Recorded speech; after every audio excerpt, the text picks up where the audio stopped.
دائما وأبدا لما يبقى في مجال للكلام عن أي مسلسل في رمضان، سواء قدام الناس أو في السوشيال ميديا، لازم تلاقي واحد تقابله ويقولك إنه غلط وما يصحش الفرجة، وإن المسلسلات نفسها والتلفزيون بشكل عام إلهاء عن واجبات الشهر الكريم.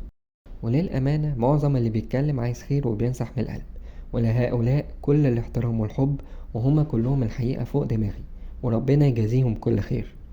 وفي واحد تاني تحس من كلامه انه عايز يكسب بونت، او انه قاصد يكسفك ويحرجك ويجرحك ويخلي راسك في الارض دايما.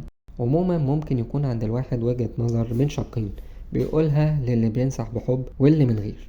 يمكن زمان قبل ظهور المنصات الإلكترونية ما كانش الواحد عنده فرصة كويسة انه يلاقي وقت مناسب انه يشوف اللي هو عاوزه، حتى في وجود القنوات اللي بتعرض المسلسلات وبتعيدها في 24 ساعة.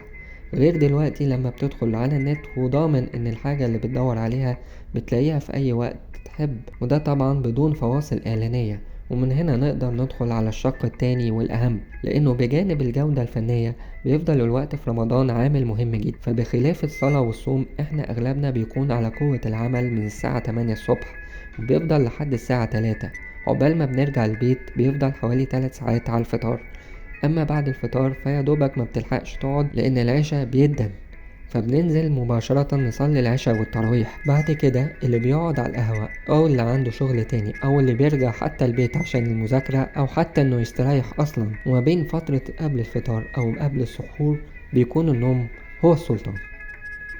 واحنا فعلا عندنا في رمضان كل الوقت عشان نعمل كل اللي احنا عايزينه، ما بين 8 ساعات عمل قبل الفطار و3 4 ساعات احيانا بعد الفطار، لان ما بين تأدية الواجب سواء في صلاة التراويح او المواظبة على قراءة القرآن بنلاقي ان مفيش وقت خالص او حتى المجهود المناسب انك تفتح عينيك اصلا عشان تشوف التلفزيون. فبالتالي انت بتدور على مسلسلين 3 بالكتير على حد اقصى عشان تتابعهم. واذا كان في فرصة اننا نرشح اي 3 مسلسلات السنة دي، فاحنا نقدر نقول اول واحد الحشاشين، تاني واحد عتبات البهجة، تالت واحد واكيد هو الكبير. ولو في إضافة لمسلسلين كمان، يعني لو عايز توصل ل5 مسلسلات كمان، فاحنا نقدر نشوف إمبراطورية ميم ومسار إجباري.